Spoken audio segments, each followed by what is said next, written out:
I want to reward that part of you that is like, well, that hurt. I don't feel good about that, but okay, I tried. Yeah, you did try. And that's really important. And I want to encourage you to keep trying and to forgive yourself for beating yourself up and to forgive yourself for quote unquote failing. But let's learn from it, okay? And let's keep doing that. And that to me is one of the biggest gifts of wins is reframing them towards what will serve you in your life.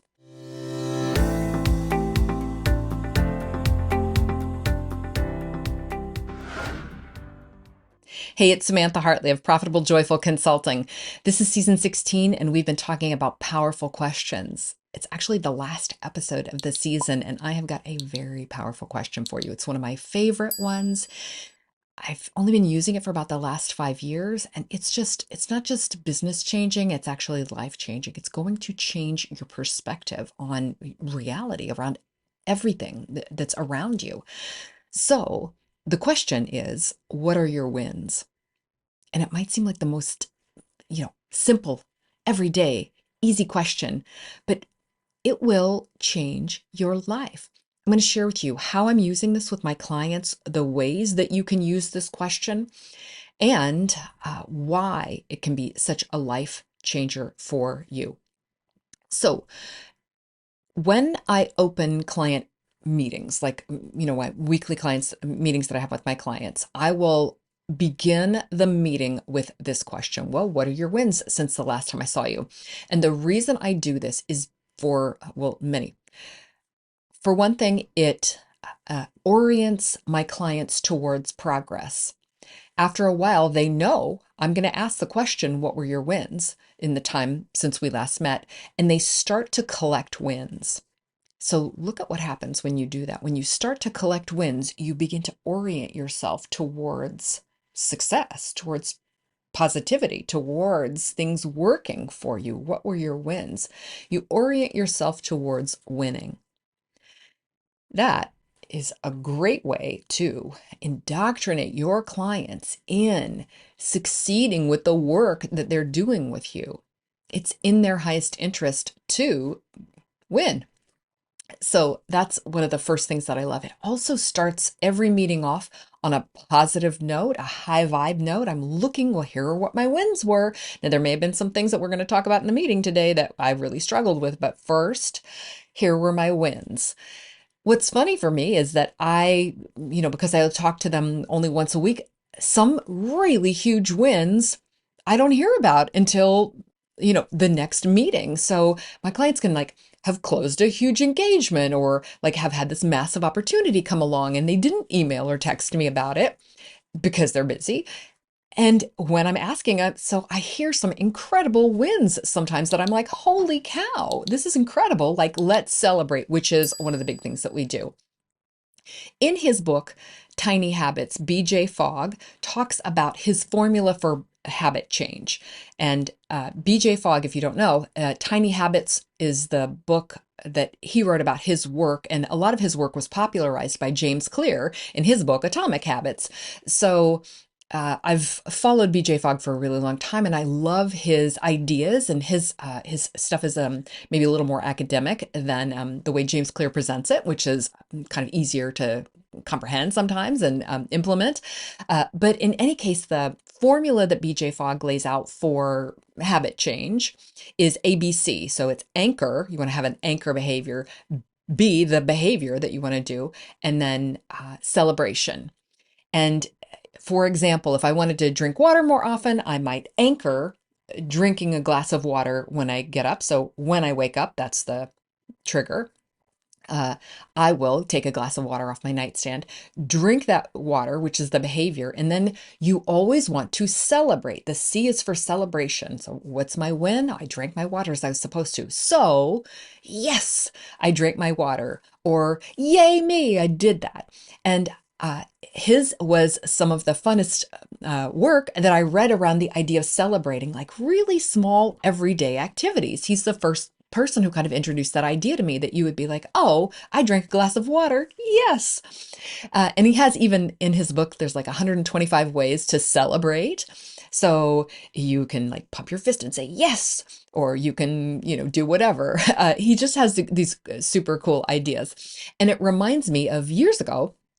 I was training with my dog in agility. So Awen and I went to classes in someone's backyard in Arkansas, where we lived at the time. And my teacher, Linda Ryan, who was an amazing teacher, ran a very positive class. She was one of the people who most changed my relationship with my dog, who I had trouble with at the time, and helped me to have this amazing attitude towards the competing, which Awen and I eventually went on and competed in agility and had the best time. But Linda was so positive as a teacher, and she, you can't get behavior out of your dog if you're all negative and like, cranky and yelling at it and stuff like that. The dog is not going to want to run around and have fun playing on these obstacles. And so you really have to have fun while you're doing it. And since you're learning and screwing up a lot, sometimes you don't have a great attitude towards it. And sometimes you do feel kind of cranky and mad at the dog and mad at yourself. And so Linda would teach us to kind of like change our attitude. And when the dog would do something right, she wants you to mark it. She'd say, have a party, yay. And she said it in this wonderful Arkansas accent, yay. So I got in the habit of being like, yay. And my clients can tell you, if they've been around me for 5 minutes, if they say they've done something, I'll say, yay, verbally and in text. So yay, I want that to be more of you in your vocabulary of like, yay them, yay you, yay me, like yay. Begin to celebrate things around you, and you're going to see more things to celebrate. So when we begin anything, any initiative this way, it orients our clients towards progress, towards success. It raises their vibration. It causes us to think more positively about things and look for more things to celebrate. Again, my clients have to come into a meeting knowing that I'm going to say, what are your wins? So guess what they're doing all week, or at least in preparation for that meeting? They're saying, what were my wins? That will begin to change their behavior towards looking constantly for wins. And I think it also changes your behavior towards winning. Like they just start to be more successful as they go. They're expecting wins. They notice wins. They realize, dang, I got a lot of wins happening here. They have more wins. And it's just this virtuous cycle. You just have more and more and more of the positive happening. So I use that question when I start meetings with my clients. So I encourage you, begin your meetings by asking, what were your wins since the last time we met? And you'll change your client's behavior to where they start to look for things going right before they meet with you. Over time, what happens? Well, as I said, over time, you look for wins, you start to see more wins, you start to have more wins. So that's the first thing that happens. The next thing that happens is you'll catalog these wins. And so you're reminding them of them. So when times are hard and they're struggling, you're going to say, well, but remember, here are your many wins that you've been getting. Around renewal time, you're going to have a catalog of the results that they've been getting since they've been working with you. So presenting your renewal meeting, PowerPoint, whatever, however you do renewals, and I'll be talking about renewals in an episode soon, you're going to mention wins because you've been cataloging them and they've been thinking about them. So it's much easier to get renewals and to help clients understand the value of working with you if you're constantly affirming what's working in the work with you. One of my favorite things that a client has ever said was I was asking them about their wins. She was cataloging them. And then she said, wow, I just didn't realize I'd accomplished as much as I did. Because we're not programmed to catalog it on an ongoing basis. And in my programs, I'll do that. So you have the opportunity to write in between your meetings, what were your wins since then? And I encourage my clients to do this as a practice ongoingly so that every week you're reflecting, spending time in reflection and looking at your wins. Looking at your wins tells you what's working in your business. And when you know what's working in your business, you can do more of it. We want to replicate success. We spend far too much time trying to figure out why something didn't work and not nearly enough time looking at what did work and saying, wow, how come that worked? Can we, reverse engineer that thing that worked and make more success happen? That's a key thing you can do when you're watching for wins. So, what is a win, actually? What kind of wins do we celebrate? So, I have some unconventional ideas here that I'm going to share with you because I have seen over the last year that this really, really helps my clients and it's helped me. I take the idea of what are your wins into my personal life and I share this with my friends and family. So, we are talking about wins and looking more positively at what's going on around us. But this can turn into toxic positivity if it looks like, don't tell me anything unless it's a win. I don't want to hear about any failure. I don't want to hear about anything going wrong. No, no, no, no, no. We got to look only at what's at winning. So that's a kind of a dangerous perspective. And I'm going to share with you, because of that, how I incorporate, quote unquote, failure into the wins. So first of all, what is a win? When I'm saying what were your wins, of course, this is just like your classic achievements. Well, we won that new client you helped us get, or so and so signed on with us for a second year, and so she's not going to quit and go to another company, or well, we avoided that lawsuit, or whatever things you're helping your client with. Well, we found $10,000 in money we didn't know we had because we fired the person who was embezzling us.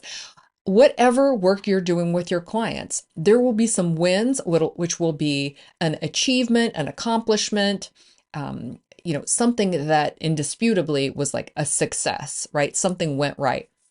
So definitely what are your wins means show me your achievements. The second thing, though, I think is progress. I want to reward progress. So if someone is like, well, I didn't get a new client, or I didn't book any podcast interviews, or we didn't, find any, receive any checks or find any money, but what did we do? I did send out 3 emails, or I did make contact with 3 potential podcast hosts, or we did have a meeting for the first time with the accounting department to see where our opportunities are. Okay, well, that's progress. Well, is that really a win officially? Oh, okay. Like, listen, there's not like an official board of wins where they're going to say that does not qualify. It's like you decide what's a win. And to me, if I've been trying really hard, or I've been avoiding something and then this week I did it, one line written on your book, if you haven't worked on your book for a year and you've really been wanting to do it, is a huge win. So celebrate whatever is progress in in the terms that you create. Like, you're in charge of deciding what is a win, and you can collaborate with your client to say, hold on. You didn't mention that earlier when we were talking about wins, but by the way, making progress on this difficult thing, like, that's a huge win. Having that difficult conversation with that team member, that's a huge win. Like, that was a really brave thing to do. So why do we include that? Because I want to mark behavior that I want to continue, just as I would with an achievement. I want to do that with this because is it a habit I want to start? Whether it's a habit or just a behavior that I want to see happen, I want to reward when you do hard things. So here's the last one. What's a really hard thing? A really hard thing is we tried really hard and it failed miserably. We've just come off this marketing campaign and it was a disaster. Well, is that a win? Well, let's talk about it. Did you try really hard? Was everybody really committed? Did you learn a lot from it? Well, I think that's a win. I think you can say, even though it was a complete disaster, and now we can kind of chuckle about that, we were committed and we tried hard and we did brave things and it just didn't go well. But now we've learned these 3 things, and the things that we've learned, I'm going to celebrate that we could reflect on that in a positive light. Sure, let's call that a win. Okay. I want to talk about the reason why I want to do those 2 things, why I want to record and reward progress. Because inside of ourselves is an inner child. And I want that part of us to stay curious and to stay brave and to keep trying, even when the grown up part of us wants to be jaded and does not want to be curious and wants to stay safe and wants to be like, I don't want to put myself out there anymore because this doesn't go well. If we can reward that progress that that inner child is doing and say, there's this expression of fall down 49 times, stand up 50, or some version like that. You know, fall down 3 times, stand up 4 times, whatever that is. I'm thinking of it because this wonderful Russian expression of upala vstala, like, okay, you fell down, so get back up. It's not that big a deal. I want to reward that part of you that is like, well, that hurt. And I don't feel good about that, but okay, I tried. Yeah, you did try. And that's really important. And I want to encourage you to keep trying and to forgive yourself for beating yourself up and to forgive yourself for quote unquote failing. But let's learn from it, okay? And let's keep doing that. And that to me is one of the biggest gifts of wins is reframing them towards what will serve you in your life. As we come to the end of this season, we are also, as I'm recording this, coming to the end of a year. And so it's an amazing time to spend in reflection and look back over all of the year that was.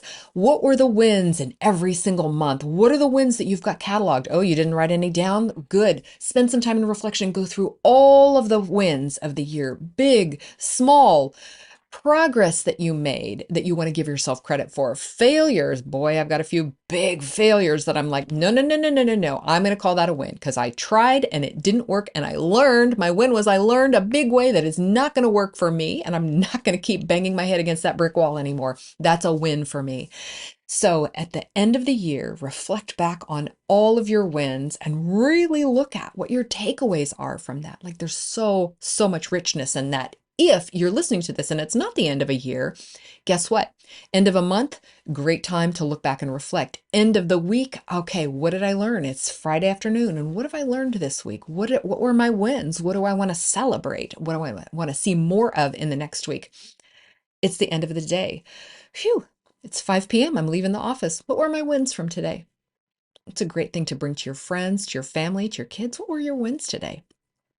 What do we want to celebrate? I want to celebrate something with you. What would you like to celebrate? And I'm also celebrating that I'm going into my 17th year with my podcast. I've got a couple of bonus episodes for you. I'm looking forward to sharing those with you, so keep an eye out for them. It's been amazing just to review these powerful questions with you this season. I would love to hear from you on any of my socials. What stood out to you this season? And if you ever need somebody to celebrate with who won't feel jealous or envious or confused or less than, will just celebrate you and the awesome effort that you have put in and the awesome wins that you've created, and then feel free to reach out to me. And with that, I'm wishing you a profitable and joyful consulting business.